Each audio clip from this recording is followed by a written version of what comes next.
Wunderbar.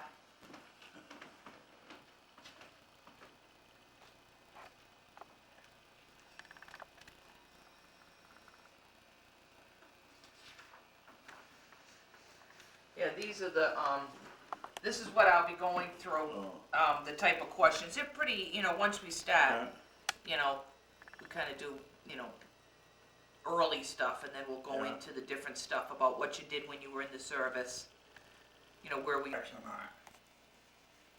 Is it? Oh, I don't know. I could find out for you. Just curious, just to settle an argument. All right. I'll find out when I Okay. go back to work, and then I'll call you. Okay. Good enough.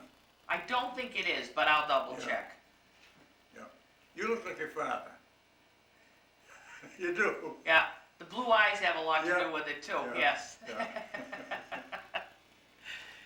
So, are we ready to start here? Whenever. Okay. This interview is with Albert F. Scales Jr. in Rutland, Massachusetts on February 14th, 2004. My name is Karen Greenwood, President of the Rutland Historical Society. Mr. Scales is a World War II veteran, and I would like to start by asking him a few questions. When and where were you born, Mr. Scales? Born in Lowell, Mass. on August 17th, 1914. What was it like growing up in Lowell? Well, I lived outside of Lowell, in a little part of downtown of Drake, about 3 miles out of Lowell. And it was all right. I left there when I was 10, though. My father was a construction man, and we went to Philadelphia, and then we went to New Jersey, and we wound up in Oakdale, over in West Boylston. That's where I really grew up, in Oakdale in West Boylston. And what was your family background, brothers, sisters? I had 4 brothers, no sisters. My 4 brothers were all in the Army. My 3 brothers were in the Army, and I was in the Navy. And what were you doing before World War II broke Well, out or began? I worked in construction work quite a lot, and then I was working in Norton's when the war started. I got married in 1939. My first child was born in 1941, 4 days after Pearl Harbor. Jean. And then you decided you were going to join, Yeah, it's kind of hard, Everybody- when you got a little bitty baby. right, to make that decision. My brothers were all in the service and in the Army. And I saw an advertisement in the paper in Boston. They wanted certain skills. They were organizing what they called the SRU, the Ship Repair Unit. So I went down to see them, and they would give you a rate, for something, like Seabees, just like the Seabees. And they offered me a ship for the 2nd class, which paid $96 a month. So that wasn't bad. And I got an allotment to go home to Phyllis. So then that was in 43, the end of 43.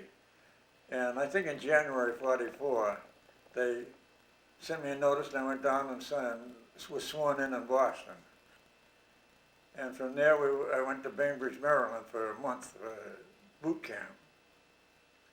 From there, I went to Boston, down to Boston Navy Yard. It was supposed to be for further training. But what I think it was, our ship wasn't ready for us. So they sent you down there to, it was good. You learned a lot of stuff. And we commissioned our ship in Baltimore, the Baltimore Dry Dock Company in Maryland.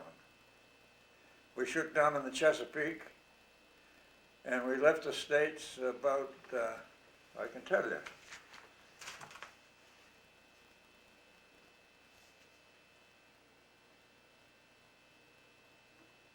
We left the States June 25th, 44, for good. Went out down through the Panama Canal and out to the Pacific. And the name of your ship? Midas, USS Midas, ARB-5. The ARB stands for Auxiliary Repair Battle Damage. It was a repair ship. Yeah, it was a converted LST. An LST hull, and then they built in Illinois, and they run it down the river and brought it to Baltimore and converted it to repair. Now, why did you choose the Navy? Was that the best deal Well, you could get? I couldn't see hiking 20 miles with a pack on my back. Well, that helped you make your mind up. Yeah. Now, when you went in the service, did you go with anyone else? You know, like you always hear of the No, buddy system. no, You I just went down went by on your own. myself. No. And your brothers were already in the service Yeah. in the army. And Yeah, you know, when they talk about heroes, I think the people in this country were the real heroes. Now, like my mother, she had 4 boys. I never think of it at the time, but she had 4 boys in the service, all of them overseas. She must have had a lot of anxious moments. We never occurred to any one of us. And I'll tell you one thing that happened that made me appreciate the people in the United States. When we first got out there, we were out to New Guinea. We were working on some LSTs that were going to be used to go into invasions of Mauritania and Biak and some of those islands. And they had a couple of 40mm guns on them, but they had their main guns were 50 caliber, which was totally inadequate for aircraft. And we took the 50s off and we remounted 20mm, which is a lot better gun. And on all those crates, they're wooden crates, they were all marked, made by Firestone Tire and Rubber Company in Ohio. And you know, that made you think that they're doing something, the people are doing something good. They were standing right behind you. And made you appreciate it. now, how long were you over in that area with your ship, the Midas? Well, we were, I don't remember. This is why you got the list. Yeah. We arrived in Manus the 23rd of August, that would be August. And we went all around the different places and down New Guinea and then we went in Hollandia, that's in New Guinea. The invasion of the Philippines started at Leyte. And there was a ship that, destroyer that hit 2 mines up there, covering the mine sweeps. And they were dead in the water. And I know that's the reason we got our orders to go up so early. So we went into Leyte early on. And that's when the suicide planes were starting. Okay. And they'd make a Christian out of anybody, those suicide planes. Oh, yeah. And they were over, I'd say, daily. And we got this destroyer, and they brought it, we couldn't do anything when we got up there. They hit 2 mines, you know. Why it didn't sink, I don't know.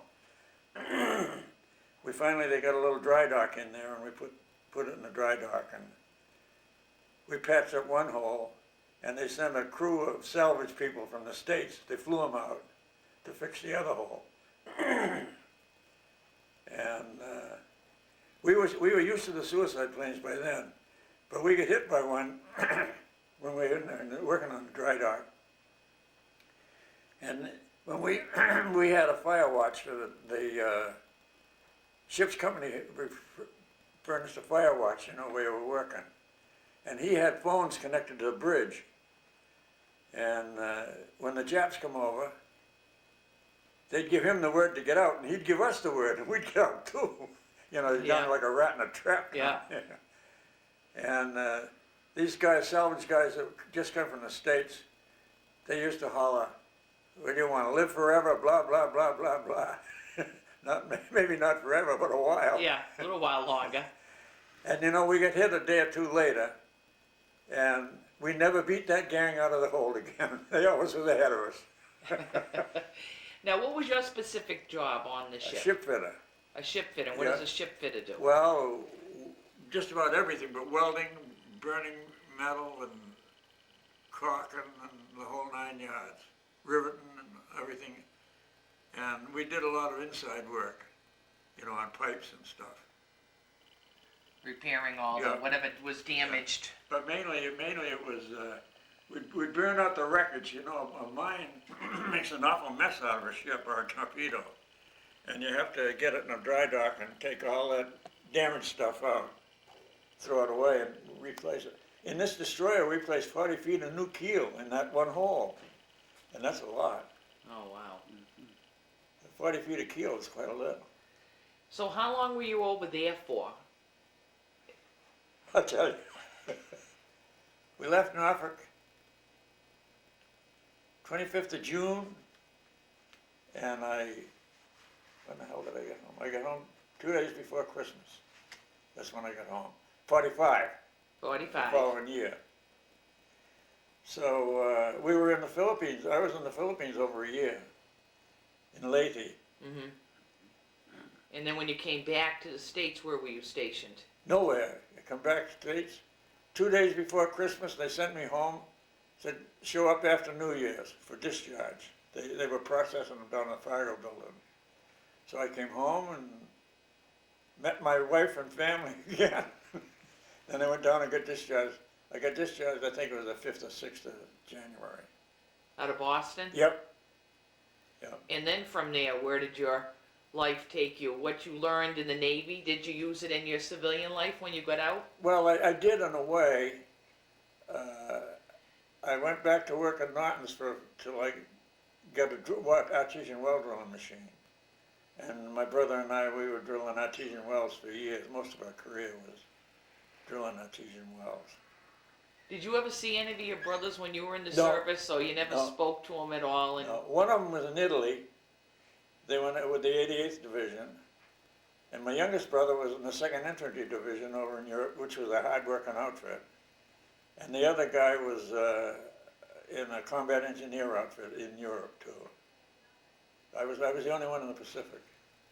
now, when you came back here and moved on with your life and was working at Norton's and working with wells, had you made any friends when you were in the service, that service? you ever kept in touch with for years after? For quite a while, yeah. They weren't from around here, did you just... No, one of them wound up in Montana and around like that.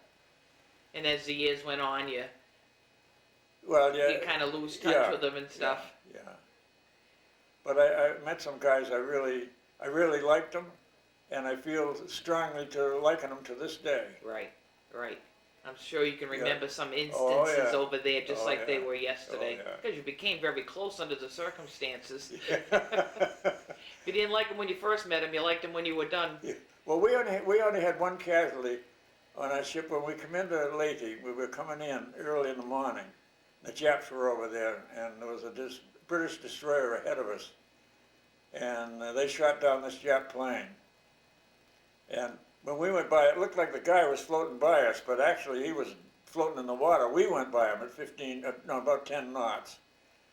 There was a wheel of a plane, and the Jap in his flying vest or whatever the hell he had on, and we went right by him.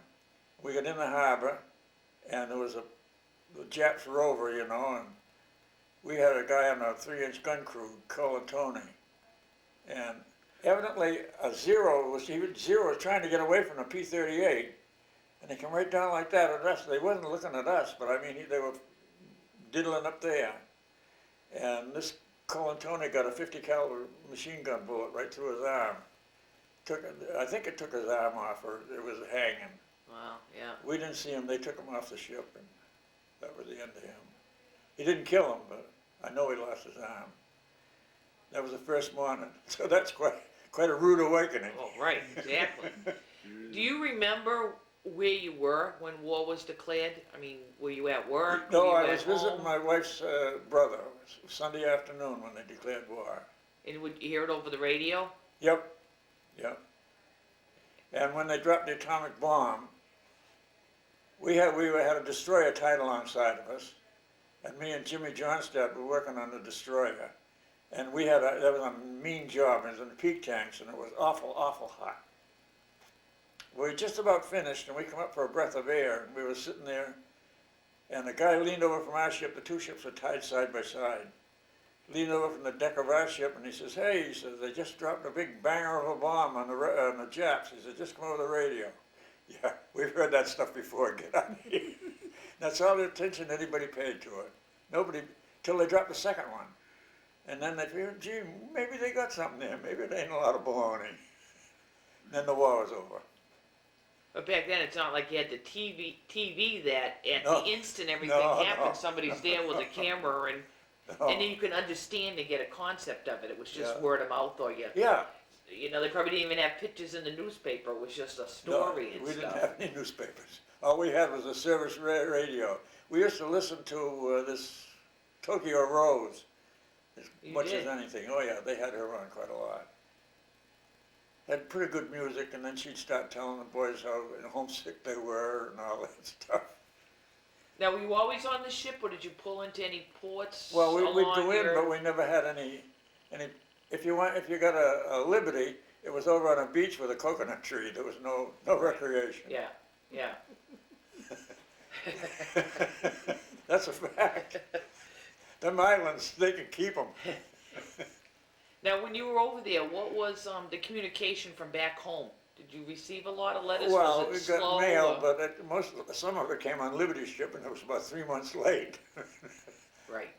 And then, Yeah. then at the end, they started that V-mail, and that was pretty fast. But in the beginning, they get packages from home, and they dump them on the deck out of the mail bags. The guys that feel through them to see if there's a watch or anything else, there's all these cakes and all that stuff, and it was just garbage. They'd throw it over the side. If there was a watch, they'd keep it. Oh, but the food stuff got a little bit damaged rank. on the way over there. Do you have a memorable experience of all the time when you were in the service? Is there any particular moments, or it's just, you just served your time and... There's one, when that suicide plane hit us, you don't have time to get scared till afterwards. We'd come up out of the basin to eat lunch, noon chow. They used to bring it over from our ship. And we had a barge tied alongside of the dry dock. And they stored paint and all that kind of stuff inside of it. And I just finished eating, and I was standing in the doorway, and Samar Island was off to my right. And there was a kind of a ridge there, and right close by. And I was standing there just lighting a cigarette. I looked up and I could see this plane come over the ridge, heading right for us. And I knew what it was immediately. And I hollered, hit the deck. I says, here he comes. And boy, we got in among them cans of paint. And that plane came about 5 feet. If he'd been 5 feet lower, he'd have taken out the whole crew.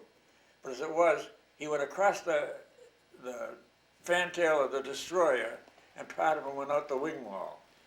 And it killed one kid that was in the sack, in the wing, sick, in the compartment. That's the only casualty, was that one kid. Wow.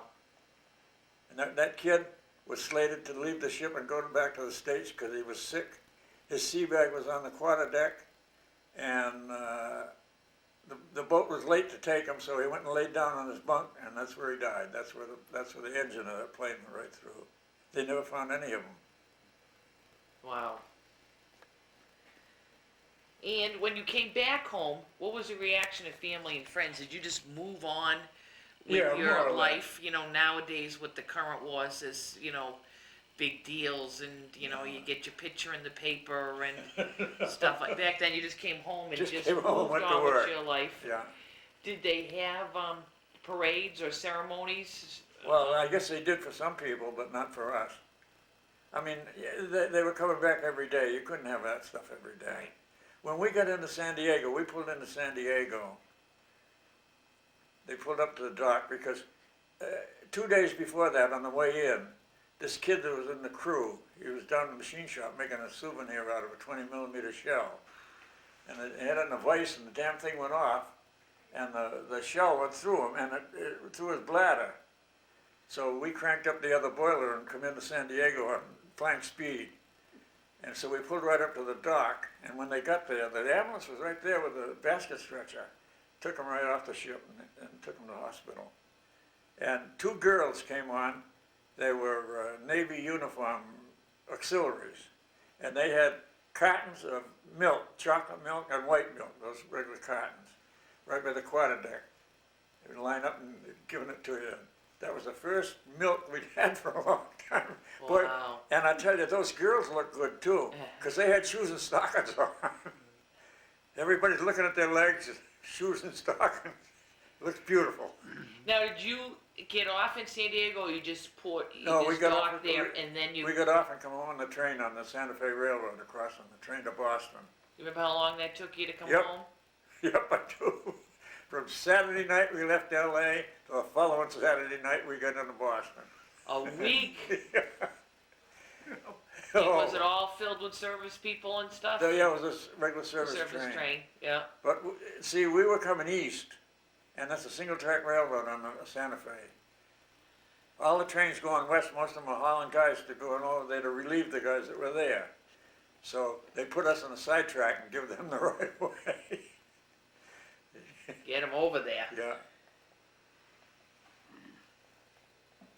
Now, is there any a thought or thoughts you want to share in finishing up this interview here with the community, or tell anybody, you know, about your service time? Well, I don't know. I don't want to make a fool of myself.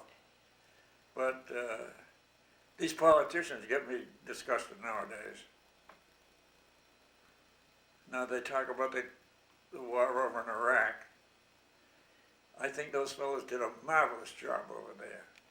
And they had very few casualties considering that they're fighting a war.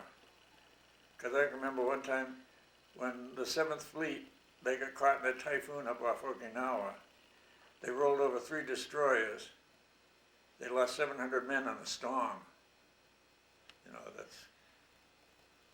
The numbers are way different from the wars Oh. that were fought back. And I'm not saying that one man is too many to lose. Right. You know. Right. But I'm for everything that's good for the United States. Right. Right. And I don't care about myself. It's just that the wars now are too political. There's too much media coverage. Too much backbiting. You know, I think these people lie and they're what do they call it? Spinning the truth. Right. Right. Right. Oh, I got one other thing to tell you, Karen. When we were coming home, I'm coming home for discharge, the war was over. We came home in a destroyer escort that had been converted to APD, that's assault personnel. So they had extra quarters there for take passengers. And we got in the middle of the Pacific, and it was rough all the way, but not stormy, just rough.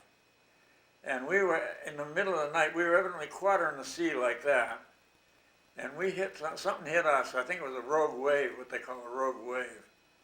It rolled that destroyer over, they claim, 54 degrees, and then come back to 47 this way. Everybody went out of their bunk. I mean, there was a beam going alongside my bunk. I had a top bunk, and I had a ditty bag in it full of dirty clothes and stuff laying in the beam. And when I got back in the bunk, that ditty bag was laying on my bunk. And as I was going through the air, woke up at the sound sleep going through the air, I threw my arm out and I caught the chain that holds the bunks up. And I started to my feet. Some guys got broken legs on that deal. Wow. I don't know what the point of no return is, but 54 degrees is quite a way. You were probably pretty close. You didn't have time to be scared until afterwards. And that was on the way home. That's a heck of a time to get killed. Right, right. After all you've been through with the suicide bombers and stuff. Yeah. Well, I don't have any other questions. I don't know if there's any other thoughts you have, or No, I noticed you don't. brought some stuff. You had your little chronological time frame there, and I think we've got a picture of the you know, ship, the one thing USS Midas. they don't realize how big an LST was. I got a lot of respect for the LSTs.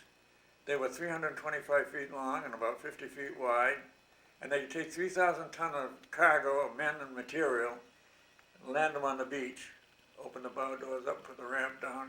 That's a lot of cargo. That's a big ship when you come right down to it. Now, how many were on your ship? The ship originally was constructed for a crew of 125, but we had around 250 or 60 officers and men. Yeah. This was LSD he's talking about. Oh, Our bow okay. doors were welded up though. We couldn't open our bow doors. Okay. All right. Well, I think, unless Bob sometimes throws in a question at the end here, I think he's probably all set here.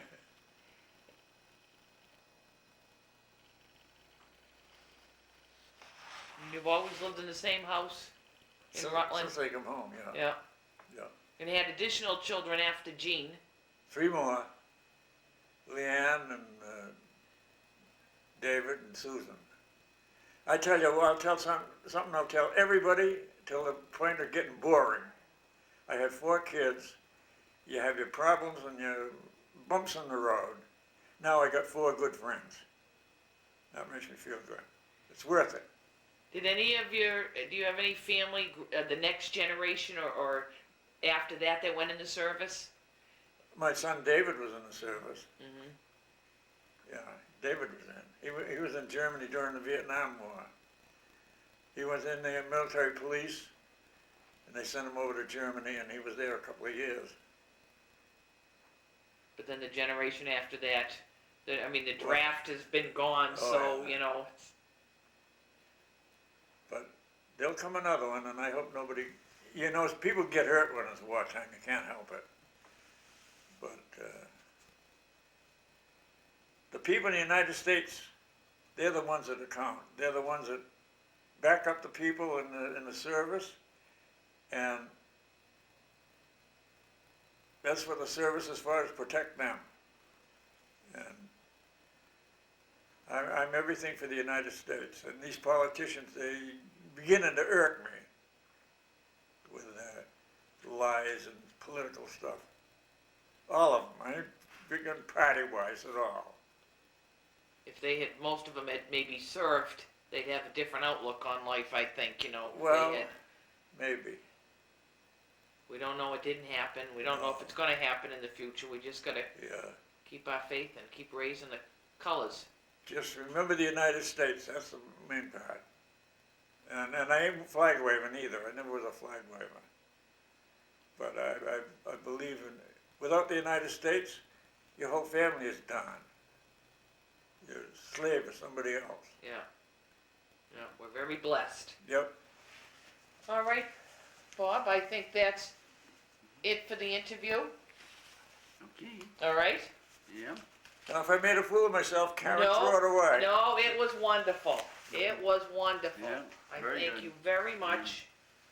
Now, Mother Irene, you have this form here that you wanted Mr. Scales to look over. If Yeah. you'd like to explain this to him. Sure. This just, yeah, let's fill it out here, huh? Nice book underneath.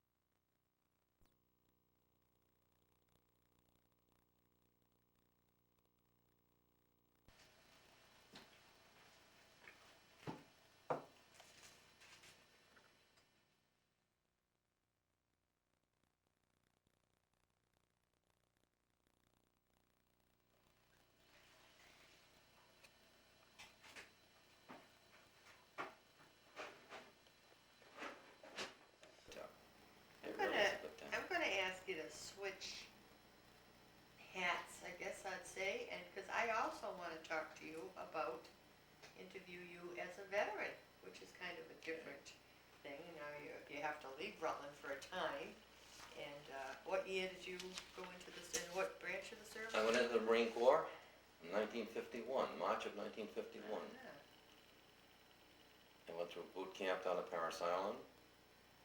I went out to California, and from there we shipped out to Korea. I went to Korea in 1952, and I spent a year there. In fact, we went in December of '52, because I spent Christmas aboard the ship. We crossed the international date line, and I had 2 Christmases aboard the ship. Oh, wow. It took us 14 days to sail to Japan. They put us on a train, and they took us to an air station, and they flew us into Korea on flying boxcars. I don't know if you know what they are, but they rattle and shake, and they gave us parachutes. Is that an airplane? Yeah, Okay. they gave us parachutes. And I had it, and I looked down at the water. It was in December, and I thought this plane was going to go down. And I said, well, if the plane goes, I'm going to go with it. I'm not going to jump into the water.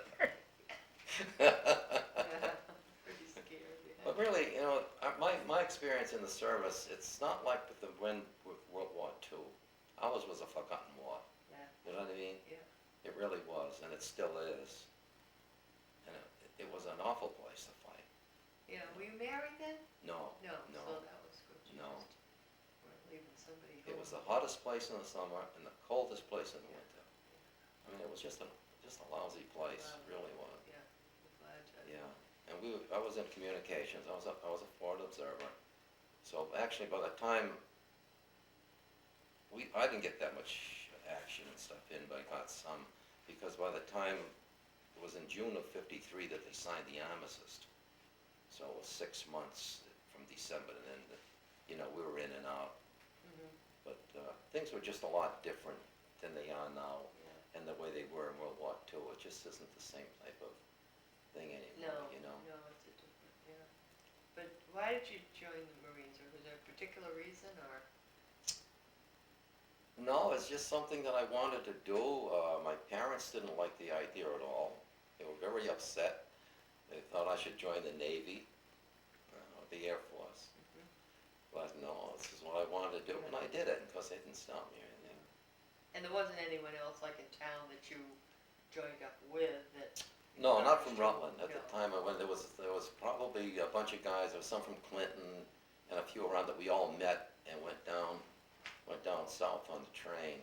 You became friends? Yeah, you in know. fact, most of us were all in the same boot camp and everything. But that was the first time going down south back in the '50s. That was the first time I ever came to a place where it said blacks only and whites only, and it really kind of set you back. That was because quite a change from Rutland, wasn't it, that Yeah, experience, yeah. sure. And where did you say that was? that was in Camp- Beaufort, South Oh, Carolina. Beaufort, South Carolina, yeah, that must have Because been. of Paris Island. Sure, sure. And you served with blacks in your Oh, unit? yeah, or- yeah, So that changed yeah, your, yeah, yeah, we did. that's interesting, yeah. In fact, the ship that we went over on, I remember correctly, the name of it was the USS Meigs. It was a troop ship. I think there was 4,000 guys on this thing. And you couldn't move. I mean, literally, you couldn't move. Wow. And where they had to bunk out, the bunks, some of them were 5 and 6 deep, some were 3 deep.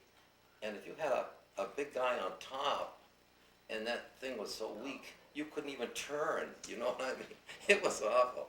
And then in the morning, everybody would have to go out on deck, because they'd have to clean it, and they'd have to inspect it. So you'd have to stand out on deck, and everybody's standing there like this. Wow. And all of a sudden, you'd hear somebody go, ooh, Oh, yeah. and a That's path that. would open up to the That's- rail. Boy, it was awful. Yeah. It's an awful trip over, Did you experience seasickness yourself? No, for a couple of days you felt oozy, but I never got Oh, sick. that's good, Yeah. yeah. But some of those poor guys, they couldn't even get up. It was terrible. Oh. It was terrible. Really. Then we took when we got out of boot camp and we wanted to go to California, they put us on a troop train. Oh. Now this was in May, the beginning of June. It was a 5-day trip. No showers. You had to stand up and eat like on a trough, It was terrible. Oh. And every time a train go by, you'd get sidetracked for this train. So you go down through the south, and it's hot. It's in the summer. It went right down through the middle of Mobile, Alabama. So there's 5 of us, and it was in the daytime. It was, I said, gee, we'd love to have a beer, just to have a cold beer. So this little black man came by. He said, would you go get us a beer? I said, yeah. So we gave him a $10 bill. And he was gone. And we waited, and we waited, and we waited. And we said, gee, we lost our money. But all of a sudden, the train started to move. And here comes this poor little man. He's running like crazy to give us the beer. Oh. So he gave us the case of beer. He said, keep the change. Keep the... The MPs are watching us. They came and took the beer, so we didn't even get the beer anyway. Oh, boy. We didn't get the beer anyway, What an But experience that the was. service was a lot of fun. It was a lot of heartache. It was a lot of fun, But that troop train out was all Marines going to Mhm. California, and Mhm. the whole train was taken up by. All Marines. You wouldn't have yeah. thought that was so much activity then. But on the ship going over was all kinds. It wasn't just Marines Uh-huh. going over. But on the train, it was just all the Marines going out to California. Very good. And then that 2-week trip that you had on the. Oh, on the that was a ocean. terrible Yeah, trip. Did you have a lot of bad weather or? At 2 days. Uh-huh. 2 days, seas were tremendous. And they wouldn't, you'd go out for air for a few minutes, then you had to go back in. They wouldn't keep you out there because the waves would come right over this thing, you know. Oh, yeah, yeah. You know, that ocean, the boat was awful big when you got on it. But after about 4 days, it gets smaller. Yeah. By the end of 2 weeks, it's like a little rowboat out there, you know, it's terrible, you know, really. Now, did you meet friends, like, make friends? Are you still in contact with any of the ones that you met in the service? With a couple of them I am. In fact, I had, one of the guys I was overseas with, I hadn't seen or heard from him in 40 years, he called me one night. Oh, You know, we had quite a conversation. that's In nice. fact, you know, when I was out in California, Caroline Papersky was born and brought up around, she was in the Marine Corps. Somebody tapped me on the shoulder and I turned around, it was her. Oh, back then? Yeah, Yeah. and one day I was in a mess hall and I happened to look up and Bill Oliver sitting right across from me, Wow. you know? He So- wasn't in the Marines though? Yeah, was he Oh, was. he was? Yeah, Oh, that's, yeah, yeah, yeah, that's he was. a small world, isn't Yeah. it? It is a small world. He was sitting right across from Oh, me, you that's know? interesting. What a surprise, you know what I Yeah, mean? You look up and say, yeah. what are you doing here, you know? You know, but that's, That's great. So, but do you go to reunions, or did you go to any reunions? no, the two and I had never had any, we never went to Yeah, any, because sometimes. everything falls apart Yeah. after a while. You don't, you know, they get 150 guys in a platoon, you don't really get to know everybody, well, you know? yeah. They don't allow you to know everybody anyway. But you're active in local, what are you? In the American Legion, The Legion. Yeah. Are you the I'm the adjutant the right now. adjutant of the American Legion?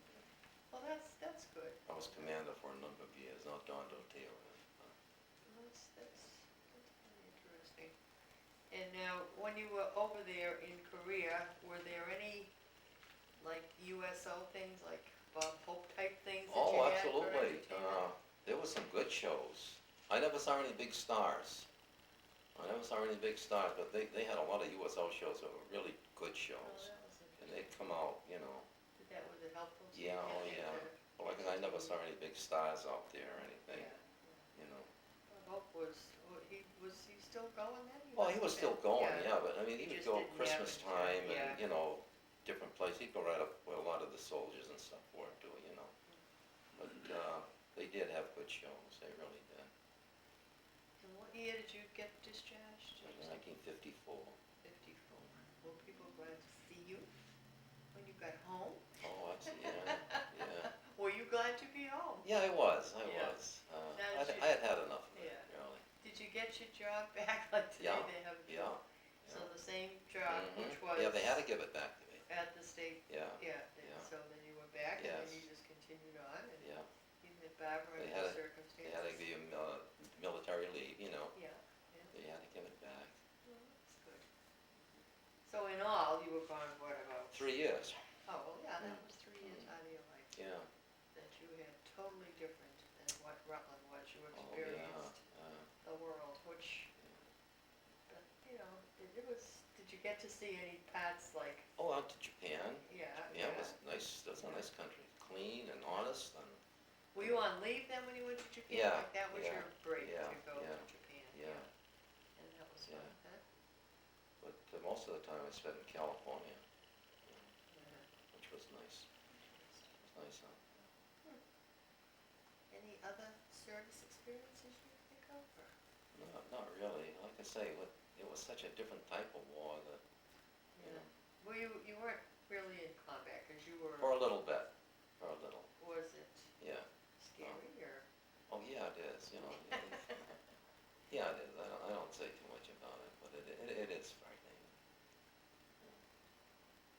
Like I said, we were forward observers. We'd be up in the front directing hits from airplanes or whatever.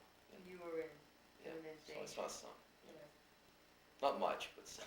Well, yeah, but that's interesting to think about, and, cause it wasn't like you say, the weather and the cold and Yeah. the heat and the, Yeah, it's unusual, like, the little girl across the street, the Gordon girl, she's there now. yeah. In And- fact, I was yeah. talking to her before she went over, you know.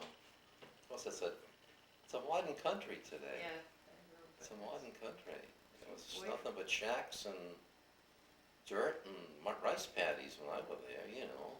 and she's way up near the border there, Mhm. probably, I don't think she's in danger, she's probably on the computer, but nevertheless, That's it's, beside, yeah, it's, yeah. it's still a frightening place to be when you're. In fact, you know, the things you do are awful. You can understand why they dislike the American servicemen. But all they had was these little rice, they had roads and stuff, you know, dirt roads and carts with cows pulling them, but they're rice paddies. All it was a path. Now in the rice paddies, they used to put all human waste. So they used to put these A-frames on and they used to carry wood. They'd go for miles probably with wood, you know. So we're going up the path and they're coming down. Now who do you suppose is gonna move? Mhm. Who's gonna get in that rice paddy? It ain't gonna be us. You know, Oh. like I say, you do mean things. You make them Yeah. get in the rice bed. You're used to it, you do it, oh. Yeah, you wonder why they don't like us, Yeah, huh? you know. But that was, so they were kind of primitive living Oh, yeah. laws, and Very, very so you primitive. felt they didn't care about you Well, being. you know, you really didn't know who you were fighting over there because everybody looked the same, they dressed the same, and you just didn't. Yeah, It was kind of a rough thing, really. it sure was. But it was very primitive, really, true. I see pictures of it now, and it's amazing, you know, the city, and Changed a lot, yeah. I don't know, I was over there, Seoul was all bombed out, for God's sake. Now it's rebuilt like it's a modern city, Sure. yeah. Have any desire to go visiting there? No. You did that, No. and that was all there was to that. No, I really haven't. No. Well, it was good to have an adventure and serve your country, and, so I think Yeah, you see a lot of the world, you know, I went halfway around the world, you know, that's right. before I was even 21, so, Yeah, that's right, yeah, so you yeah, did that. yeah. Well, I think, But they were interviewing some woman on TV and then about these young people going over of the Far East, you know, getting killed, and some lady said, why are they bringing these boys over there? They're not boys, they're men, but why do they bring young men into the service? Because young men don't care. They're not afraid. They don't think. Old people do. This is why they want younger people. but they do seem like boys, I Yeah, heard sure they are. that, and I, At 20 years old, you seem Yeah. like a boy, you know, yeah. but you're a grown-up. You grow up fast, you said you feel that it Mhm. helped you to grow up a lot. That's in the right. Service, yeah. You grow up very fast, you know. Because just being away from home is something, you know? But like I say, they want young people because those are the ones that take the chances. Those are the ones that aren't afraid. Sure. Did you have anything really funny, nothing strikes you, because sometimes you can have some very interesting, humorous adventures too, which you probably do. Well, there were some funny. Then there were maybe you some got funny tells things. we have to shut That's the right. camera off again. I can't tell you what they were. There were some pretty funny ones at times, though, you know. No, we did. Yeah, how were you about writing letters and back No, I used to and write forth? home very, very frequently because Yeah, and did you hear from back home too? Oh, yeah, Yeah. yeah. As a matter of fact, when, you know, back then, they had a telephone operator in Rutland. Mrs. Patterson. Oh, yes. Was Mrs. Hops, Mrs. Yep, Patterson. absolutely. So I'd call from California, okay, the number 187. So you call the operator, and she'd say 187. She'd say, "My, this must be a small town." So yeah, it is. You know, you'd get Mrs. Patterson, and she'd be on there. She'd call my house. If nobody answered there, she'd call my sister's house. If nobody answered there, she'd call her daughter's house to see if they were out in the yard. You know? Yeah. That was an advantage. Yeah, you know, but you're on there, and she's like, "Bill, yes, well, this is Nanny Patterson." You got the little treatment there. Yeah, Yeah, yeah. that's funny, because that would be amusing for other people to say. Yeah, and it was, Yeah. well, you know, it was nice because they always got a hold of somebody, or Oh, they yeah. left a message that you called, or, Yeah, you know, so they knew. Excellent. Cold forwarding beats today's, doesn't it? That's right. Yeah, that's That's right. that was good. Well, with But that's really about it, I guess. Yeah, well, that was good. It was good Mhm. that you went, and good you came back, so we can have another, all those years Yeah, of your experiences here, and you're still very active in the community, which is very nice. yes. We appreciate it, and we appreciate you letting us hear about And your life I'm from glad, beginning I'm to glad end. you asked me to do this, because I appreciated doing It's this a too, so. pleasure, it's a pleasure. No last minute thing you're thinking of, because you're gonna say, oh, I wish I had said. No, not really, I think I said just about. Well, we thank you very, very much, that was very interesting. Well, you're welcome, thank you, Joe, so.